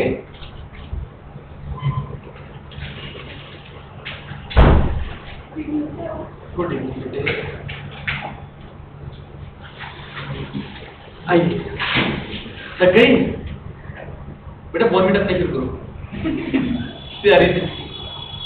चलो बेटा देखो ध्यान से, हमें जो बोरिंग चाहिए होती है वो 2 कारणों से चाहिए होती है। पहला कारण current year expenditure is greater than the current year receipt. बेटा रिसीट में मैं बोरिंग नहीं कंसीडर करता हूँ, तुम्हें पता ही है। बिकॉज बोरिंग तो निकल के आएगा, पता ही है ना, हमको पॉइंट करवा रहे हैं। बेटा एक बात बताओ, अगर तुमने पहले से कोई पैसा ब्याज पे लिया हुआ हो, तुमने पैसा ब्याज पे लिया हुआ है, बस ये समझ के चलो, उसके बाद ब्याज भी तो देना पड़ेगा। अगर आप खर्चा भी नहीं पूरा कर पाते, मतलब ब्याज भी नहीं दे पा रहे हो, तो ब्याज लेने के लिए अलग से बोरिंग करना पड़ेगा। Yes or no? समझ में आया कि नहीं आया? पक्का? तो आपको 2 कारणों से बोरिंग करना पड़ रहा है। एक तो इस कारण से बोरिंग करना पड़ रहा है, और एक किस कारण से बोरिंग करना पड़ेगा?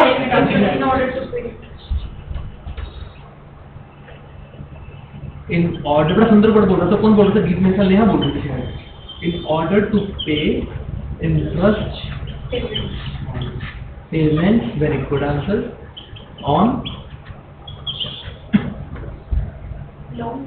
accumulated national debt।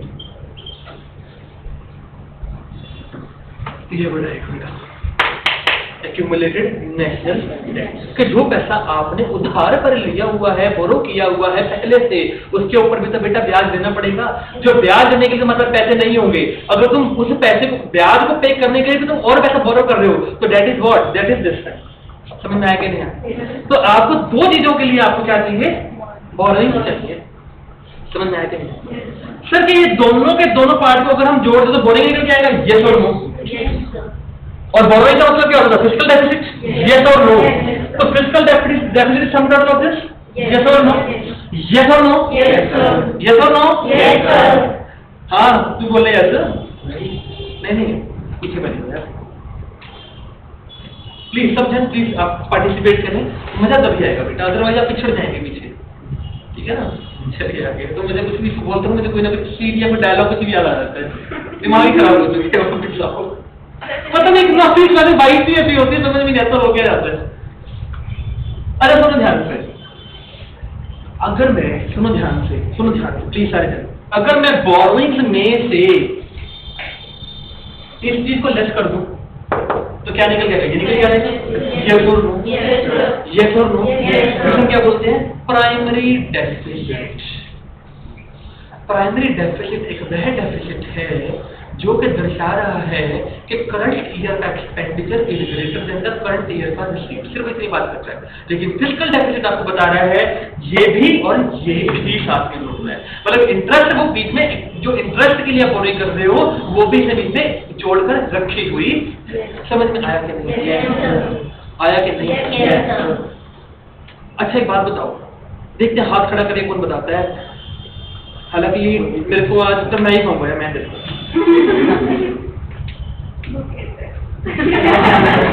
Thank you so much. मेरे को दे रहे थे तो मैंने ली नहीं, फिर मैंने तो खा ली। बेटे से गया, किसे कहते पैर में कुल्हाड़ी मार। सुनो ध्यान से, अगर आपका प्राइमरी डेफिसिट 0 आ रहा हो तो उसका मीनिंग क्या होगा, देखने कौन बताता है? उसके तालियां बजाएंगे, जितना कर देंगे बताइए। मतलब एक्सपेंडिचर ज्यादा है किस चीज से, कौन सा एक्सपेंडिचर? ये अपना दो एक करके ऐसे नहीं, बीच में वो काम मत करो, गलत काम है। एक नई इनिशिएटिव में तो उसको पहले बोलने दो। हाँ रेवेन्यू और कैपिटल एक्सपेंडिचर ज्यादा नहीं है, रिस्ट्रिक्शन मतलब दोनों क्या है, बराबर है। Very good answer, please clap करो, प्लीज क्लैप करो, बहुत सुंदर, वेरी गुड, वेरी गुड, क्या बात, बहुत सुंदर आंसर, एकदम बुलंद है। मेरी दिक्कत हो रही है तो पढ़ना शुरू कर दो, कृपा आ रही है कृपा आ रही है बेटा, ठीक है? नहीं वो मेरे को नहीं पता, पर तुम्हारी अपनी कृपा आ रही है, तुम खुद पढ़ रहे हो, दिखता है। अब कॉन्सेप्ट समझ में आया कि जीरो प्राइमरी डेफिसिट का मतलब क्या होगा? जीरो प्राइमरी डेफिसिट के अंदर सुनो ध्यान, प्राइमरी डेफिसिट का फॉर्मूला क्या बन गया, physical deficit minus interest payment, yes or no? चलिए काम करते हैं, लिखते हैं फिर समझाते हैं लपाटी को, पूरा एक क्वेश्चन लिखवा के ना पूर्ण रूप से एक्सप्लेन कराता हूँ, तो अभी एक बार दोबारा करना पड़ेगा, बाद में करते हैं। बस आपका चैप्टर खत्म बेटा, ये 2 पॉइंट रखते थे करवाने वाले, एक आपको लिखवा दिए, प्राइमरी डेफिसिट लिखवा रहा हूँ, उसके बाद एक डिफरेंस लिखेंगे और कुछ पिछले वाले एक कुछ न्यूमेरिकल करते हैं, उसके बाद ऑप्शन तक हो जाएगा, उम्मीद तो है, बाकी देखिए लिखिएगा बेटा प्राइमरी डेफिसिट। सबसे पहले फटाफट से फर्स्ट पॉइंट लिखिएगा प्राइमरी डेफिसिट के अंदर,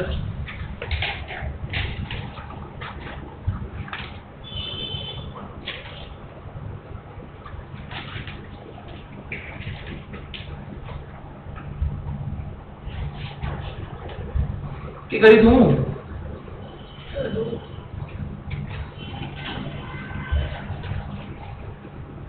देखो सारे इसका फॉर्मूला क्या बन गया, करंट ईयर का एक्सपेंडिचर माइनस करंट ईयर की receipt is equal to 0, current year का expenditure is equal to current year की रिसीट।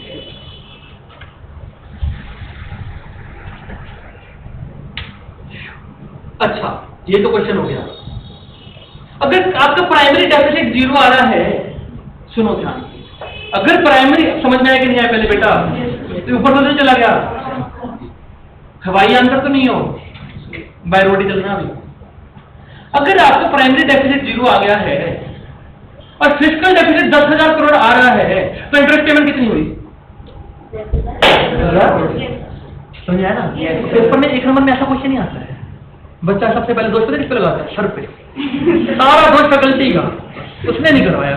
भाई साहब करवाया है पेपर, हमको थोड़ी पता क्या आएगा, लेकिन you have to be yourself tricky, ठीक है ना? तो तुम्हें खुद ट्रिकी बनना पड़ेगा कि तुम्हें ऐसा क्वेश्चन आ सकता है। अभी तुमने खुद अपने दिल से बोला, तूने कैलकुलेट भी नहीं किया होगा, तेरे मन से आवाज निकली ना, मन की आवाज प्रतिक्रिया। मूवी थी यार, गर्मी की दुनिया के सबसे बकवास लगता था रिफ्लेक्ट टाइम पे। चार तो जब तक खिंचा था नहीं, डी पे तो नहीं आता था, पक्का पता मुझे। चार तो से आता था पुराना, आज तो चार सब प्यारा होता है। हाँ, प्राइम मिनिस्टर लिखो पहले, प्राइम मिनिस्टर लिखिएगा। हाँ जी, कौन बताएगा क्या होता है प्राइम मिनिस्टर बनना? अच्छा, आप ढीली बैठी है, नींद आ रही हो? ऐसा तो मत बोले यार, मेरा सुंदर सपना टूट गया। हाँ जी, अच्छा आई, चलो आने दो, रोको मत, आ जा। अच्छा, प्राइम मिनिस्टर क्या होता है पूरा एक्सप्लेन करेगा अच्छे तरीके से। मंजोत घबरा रहे थे, पहले तुम कैसे बैठे होती मंजोत में ऐसे, बस मुझे देखना दे सकते, बता क्या होता है प्राइम मिनिस्टर? भी कम्युनिकेटिव यार, नहीं आता तो कोई बात नहीं, आगे चलते हैं, कुछ तो कहते हैं। चलो, prime minister is the difference between, जो मंजोत ने बोला वही लिखो, is the difference between fiscal deficit and the interest payment.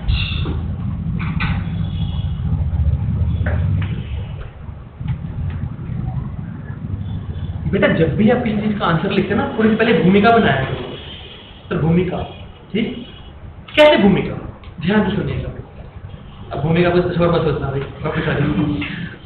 जैसे कि अब ये स्टार्ट करेंगे कि जब भी सरकार को बोरिंग चाहिए होता है, तो बोरिंग दो पर्पस के लिए चाहिए होता है, एक इस पर्पस के लिए चाहिए, एक इस पर्पस के लिए चाहिए, समझ आएगा? अब जब दोनों चीजों के लिए सरकार बोरिंग करे तो हम क्या टोटल क्या बोलेंगे? फिस्कल डेफिसिट बोलेंगे। जब सरकार अकेला इस चीज के लिए बोरिंग करे तो हम क्या बोलेंगे? Primary deficit. समझ आया कि नहीं? अब तो हर किसी को क्लियर हो गया होगा। और मैं मान लेना बहुत इंपॉर्टेंट पॉइंट है बोला, सच्ची कह रहा हूँ, पेपर बनने के लिए बहुत ज्यादा काबिल पॉइंट है। न्यूमेरिकल, स्पेशली इंटरेस्ट वाला न्यूमेरिकल पक्का पेपर में आएगा, देखना। अभी करवाऊंगा क्यों न्यूमेरिकल अच्छे लिखिएगा please. The government borrows the money. The government borrows the money for the two purposes. Look at purpose number one. Purpose number one.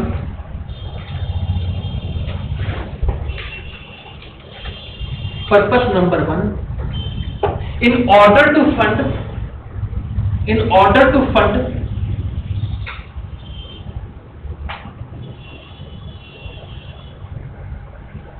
excess of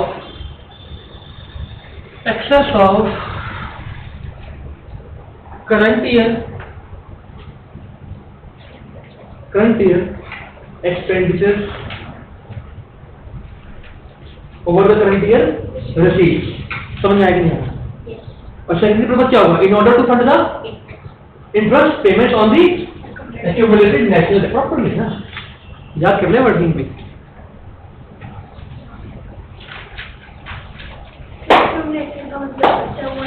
ना इकट्ठा हुआ, इकट्ठा एक्यूमुलेटेड। बेटा तुमको मैंने लिखाया नहीं, नलायक को लिखाया था। कैपिटल फंड का एक और नाम क्या होता है? Accumulated fund. बताया था कि नहीं?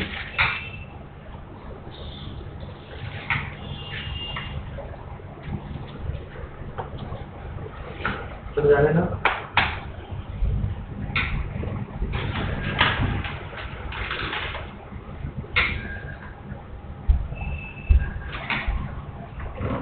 सेकंड पर्पस लिख दिया, in order to fund the interest payments on the accumulated national debt. अगला point, fiscal deficit covers both the purposes. Fiscal deficit covers both the purposes.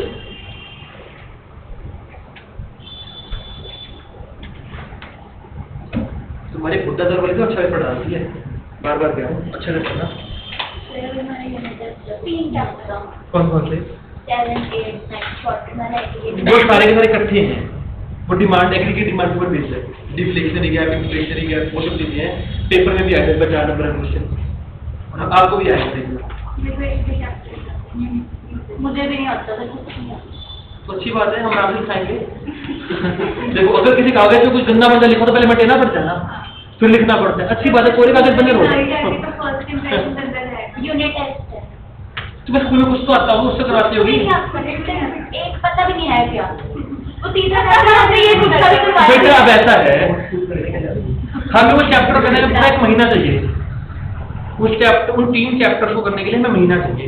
अब अगले 3 महीने आपकी, मैंने अगले 3 महीने कह रहा हूँ, अगले महीने में आपकी पूरी नेशनल इनकम करवाऊंगा कंप्लीट। मई तक आराम से करेंगे, एक पॉइंट समझा देंगे और तुम्हें प्यार हो जाएगा उससे पक्का।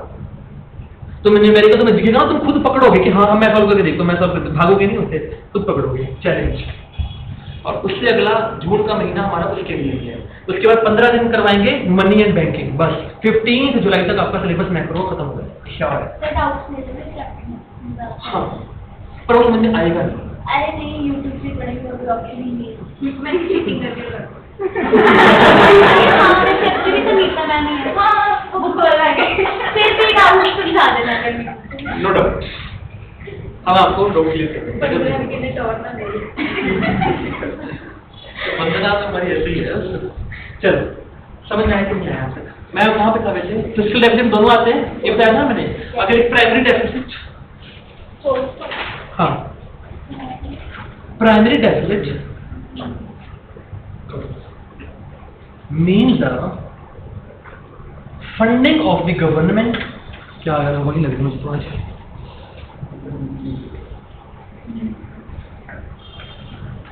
funding by the government on an account of, क्या बोल excess of, on an account of excess of current year expenditure over the current year receipts। समझ आएगा नहीं? 5वां पॉइंट देखते हो, तुम्हारा हाथ उठना नहीं चाहिए आज। 5वां point, in order to calculate the fiscal deficit we use the following formula. Primary deficit equal to, ओहो, in order to calculate the primary deficit, in order to calculate the in order to calculate the primary deficit we should use the following formula. PD is equal to FD minus interest payment on accumulated national debt. समझना कौन तो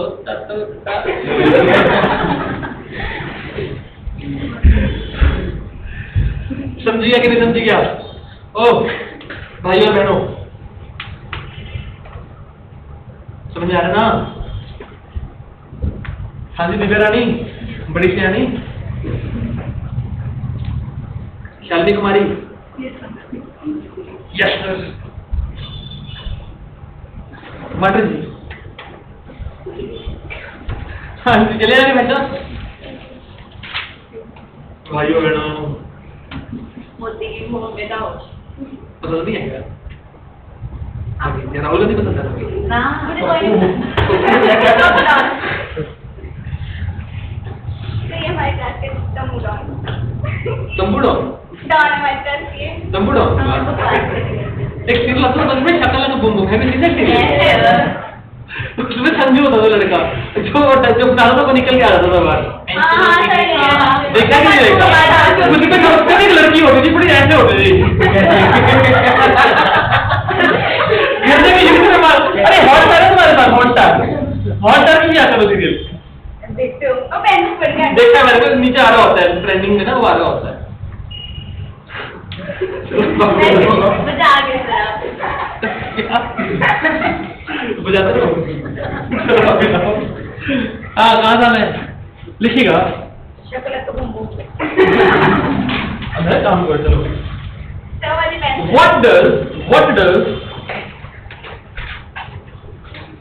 What does zero primary deficit represent? Zero primary deficit represents.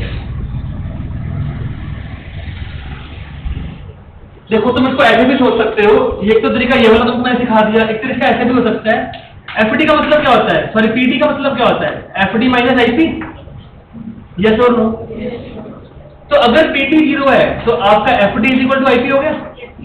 मतलब physical deficit is equal to only the interest payment, यानी कि आप borrowing कर रहे हो सिर्फ इंटरेस्ट पेमेंट के लिए, इसलिए बोरोइंग नहीं कर रहे, इसलिए बोरोइंग नहीं कर रहे हो तो इसका मतलब क्या होगा, 0 होगा। और एक और सिचुएशन भी हो सकती है बेटा, ध्यान देना, क्या सिचुएशन होगी, current year receipt is greater than the current year. समझ में आया कि नहीं?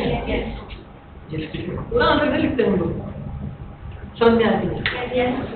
पक्का पक्का। और चलो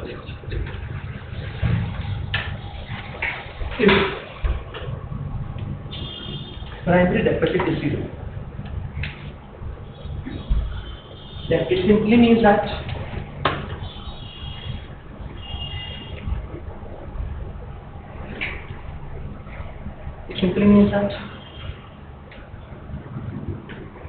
इसको करते हैं simply means that FD is equal to IP, fiscal deficit is equal to interest payments। समझ में आ रहा है कि नहीं आ रहा है भाई को?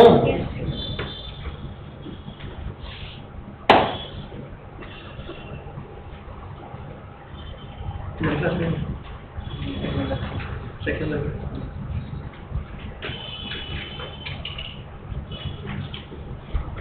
FD is equal to IP।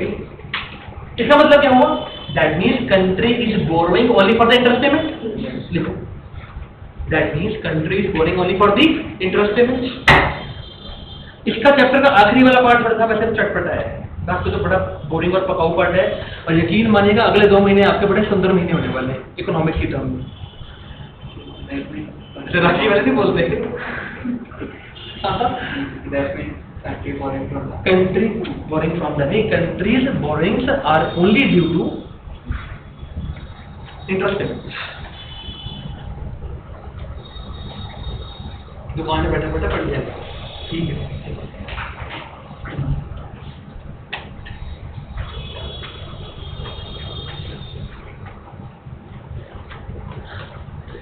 If country is only borrowing for the interest payment, अगला पॉइंट है बेटे, अगला point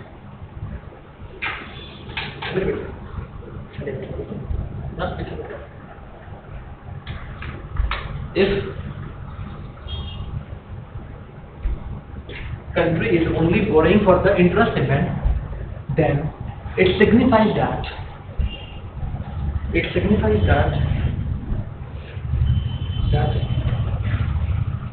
either current year expenditure is equal to the current year receipt,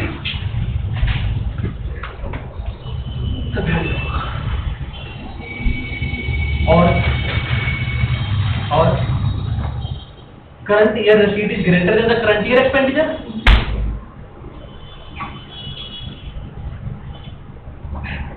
समझ में आ रहा है कि नहीं आ रहा है? मतलब को पेपर में पॉइंट पक्का है, तुम याद करो मेरी बात।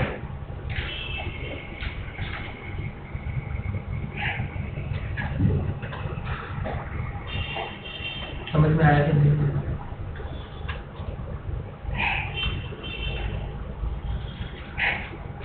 यही रिप्रेजेंट करता है जो बता दिया।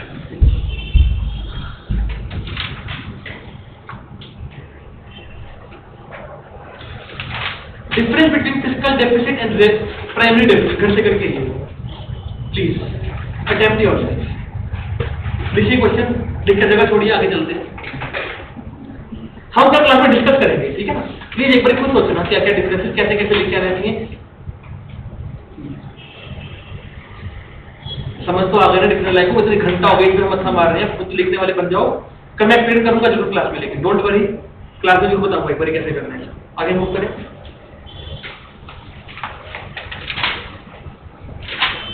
क्वेश्चन लिखिएगा फटाफट। Find the borrowing by the government. Find the borrowing. बेटा इतना बड़ा डिफरेंस नहीं आएगा, कम कर बेटा जगह। दो डिफरेंस है इसमें, सेम पेपर में बेटा आधा पेज छोड़ना, है ना? डोंट बी सो दिलदार। स्टार्ट करते हैं। Find the borrowings by the government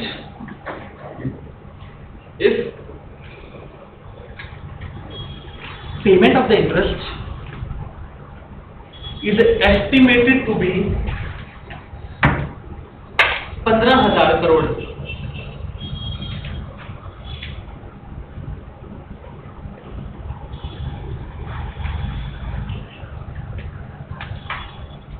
which is 25% of the primary deficit। ये सबसे पहले बंदा निकालेंगे। चल भी बंदा बोला से कितना निकाला है? ऐसे कैसे जल्दी तो आना चाहिए, दिमाग से जोड़ा। 15,000 क्या आया? बोलें कैसे निकाला? क्योंकि हमने इंटरेस्ट पेमेंट ऑन बोरोइंग और एक्यूमुलेटेड आगे बेटा हमने इंटरेस्ट पेमेंट और नेशनल एड 15,000 हमने इंटरेस्ट पेमेंट कितनी करी है? 15,000 करोड़। ये किसके बराबर है? कितना? 25% है तो प्राइमरी डेफिसिट चेक करें। So that means 15,000 is equal to 25% of PD। Yes or no? PD की वैल्यू निकाल कितनी आ रही है? PD is equal to 15,000 बटा 25%। समझ में आएगी? अब इसको कैसे लिखते हैं? 15,000 डिवाइड बाय 25 बटा 100 मिलाए को 15,000 into 100 बटा 25 is equal to PD 60,000 crore के आगे हमारे पास PD। किस चीज का? किन का बोला?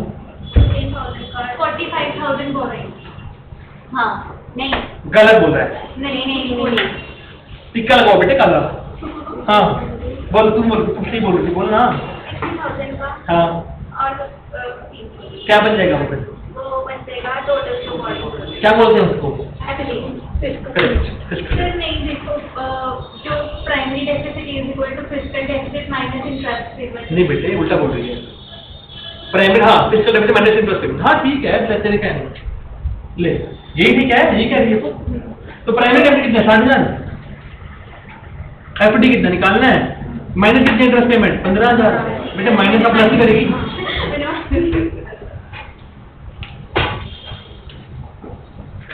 समझ में आया कि नहीं आया? मेरे धंधे बनो। आज भी विषय की क्लास में क्या? आपको पेमेंट लग रहा है। आज 2 लड़के यार कह तो दे दे यार, अंदर सपना पूरा हो जाएगा। नहीं इकोनॉमिकली चले जाएंगे तो सपना पूरा कैसे होगा? आधी सपना टूट गया। एक और क्वेश्चन बताओ। तो मैं क्वेश्चन निकालता हूँ। Revenue deficit is 20,000 crore. मैं लाइक तुम्हारी किस्मत होती है 6 नंबर में गलती से ना आ जाए इस पर बोर्ड में। मैं मजाक नहीं कर रहा, वो डाल देते हैं ऐसे पागलपंती मारते हैं बोर्ड वाले, ठीक है ना? तुम्हारी ऐसी किस्मत कहाँ? चलो वापस रेवेन्यू डेफिसिट कितना है? 20,000 करोड़। बोरोइंग कितनी है? 15,000 करोड़।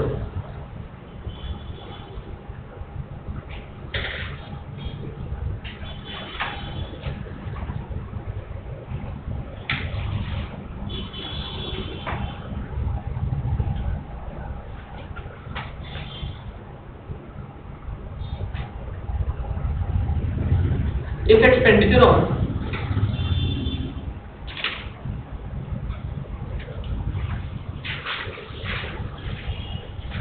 %50 of revenue deficit